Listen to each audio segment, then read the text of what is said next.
Hi friends, இன்றைக்கி நம்ம சேனலில் கத்திரிக்காய் தொக்கு எப்படி பண்ணுறதுன்னு தான் பார்க்க போகிறோம். இந்த கத்திரிக்காய் தொக்கு வந்து ஸ்பெஷலாக பண்ண போகிறோம். அது ரொம்ப நல்லாயிருக்கும். வாங்க எப்படி பண்ணலான்னு பார்க்கலாம். இதுக்கு வந்து கத்திரிக்காய் நான் முள்ளு கத்திரிக்காய் எடுத்துருக்கிறேன். இது வந்து நல்லா கழுகி வாஷ் பண்ணி இந்த மாதிரி கட் பண்ணி வச்சுக்கோங்க. முழுசாகவே போட்டுக்கலாம். கத்திரிக்காய் வந்து சீக்கிரமாக வெந்துடும். அதனால் நம்ம வந்து முழுசாக போட்டுக்கலாம். எண்ணெய் வந்து ஒரு 2 ஸ்பூன் எண்ணெய் ஊற்றிக்கோங்க. அப்புறம் வதங்கினதுக்கப்புறம் தேவைன்னா நம்ம கொஞ்சம் எண்ணெய் ஆட் பண்ணிக்கலாம்.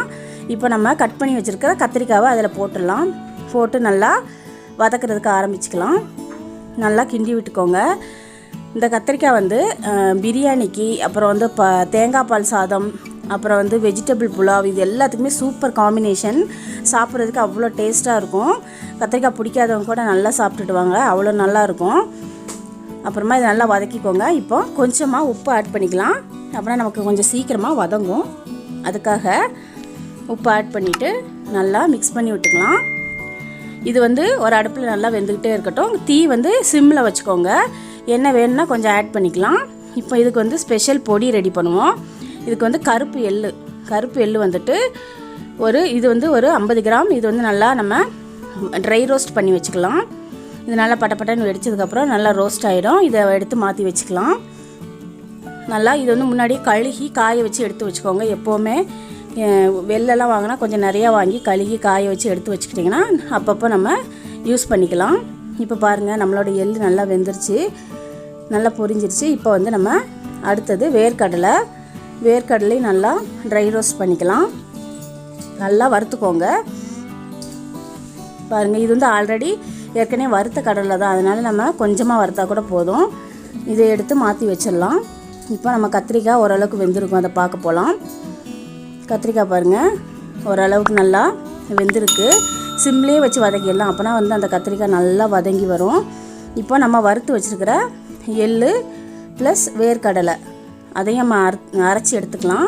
இதில் வந்து கொஞ்சமாக ஜீரகமும் ஆட் பண்ணிக்கலாம். அப்போனா வந்து நல்லா மணமாக இருக்கும். இப்போ பொடி அரைச்சாச்சு. பாருங்கள், ரொம்ப நைஸாக அரைக்கக்கூடாது, ரொம்ப கொத்தையாக இருக்க, ஓரளவுக்கு மீடியமாக அரைச்சி எடுத்துக்கோங்க. இப்போ நம்ம கத்திரிக்காய் பாருங்கள் நல்லாவே ஃப்ரை ஆயிடுச்சு. இது நான்ஸ்டிக் கடைனால அதில் நம்ம ஊற்றின எண்ணெயெல்லாம் கொஞ்சம் மேலே வந்துருக்குது. அப்போவே வந்து கத்திரிக்காய் நல்லா வெந்துருச்சுன்னு அர்த்தம். பாருங்கள் எவ்வளோ சாஃப்ட் ஆயிடுச்சுன்னு, பார்க்குறதுக்கே நல்லாயிருக்கு. இப்போ பொடியை நறுக்கி வச்சுருக்கிற பெரிய வெங்காயம் 1 ஆட் பண்ணிடலாம். இது நல்லா ஆட் பண்ணிவிட்டு தக்காளி நறுக்கி வச்சுருக்கிற தக்காளி ஒரு 2 தக்காளி. இது தக்காளி நீங்கள் முழுசாகவும் போட்டுக்கலாம், இல்லை வந்து அரைச்சி பேஸ்ட் பண்ணி போடணுனாலும் போட்டுக்கலாம். போட்டு நல்லா வதக்கிக்கோங்க. இந்த தக்காளியெல்லாம் நல்லா வதங்கி வரணும். நல்லா ஃப்ரை பண்ணிக்கோங்க. பாருங்கள், ஓரளவுக்கு நல்லா வதங்கியிருக்கு. இப்போ வந்து மஞ்சள் தூள் 1 ஸ்பூன் ஆட் பண்ணிக்கலாம். ஆட் பண்ணி நல்லா மிக்ஸ் பண்ணி விட்டுக்கோங்க. அந்த மஞ்சள் பச்சை வாசனைலாம் போகணும்.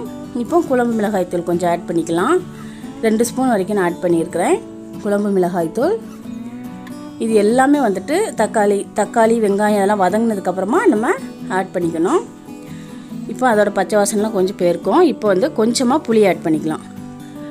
ஒரு அரை எலுமிச்சம்பழம் சைஸ் புளி எடுத்து ஊற வச்சு அந்த சாறை வந்து நம்ம இதில் ஆட் பண்ணிக்கலாம். இது நல்லா, ஏன்னா கத்திரிக்காய்லாம் ஆல்ரெடி நல்லாவே வெந்துருச்சு. அதனால் நிறைய தண்ணி ஊற்ற தேவையில்லை, கொஞ்சமாக ஊற்றினா போதும். நல்லா மிக்ஸ் பண்ணி விட்டுக்கோங்க.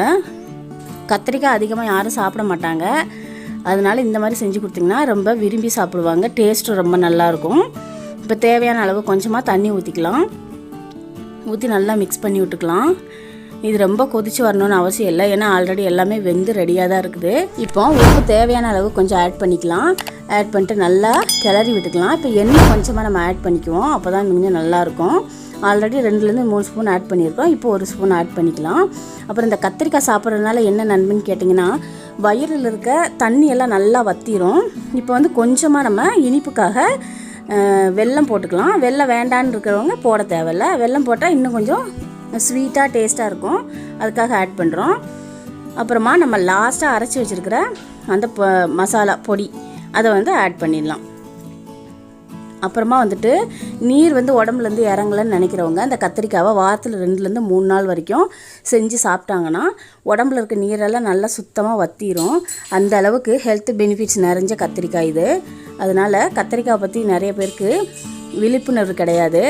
அதனால் வந்து நீங்கள் இந்த கத்திரிக்காவை வாரத்தில் 2-3 நாள் வரைக்கும் செஞ்சு சாப்பிடுங்க. உடம்புக்கு ரொம்ப நல்லது. பாருங்கள் நம்மளோட கத்திரிக்காய் சூப்பராக ரெடி ஆயிடுச்சு. இவ்வளோ தாங்க, ரொம்ப சிம்பிள். பார்க்குறதுக்கே பாருங்கள் எவ்வளோ சூப்பராக இருக்குதுன்னு. இது வந்து உங்கள் வீட்டில் செஞ்சு பாருங்கள், மறக்காமல் செஞ்சு சாப்பிட்டு பார்த்துட்டு சேலம் சமையலுக்கு சப்ஸ்கிரைப் பண்ணுங்கள். தேங்க்யூ.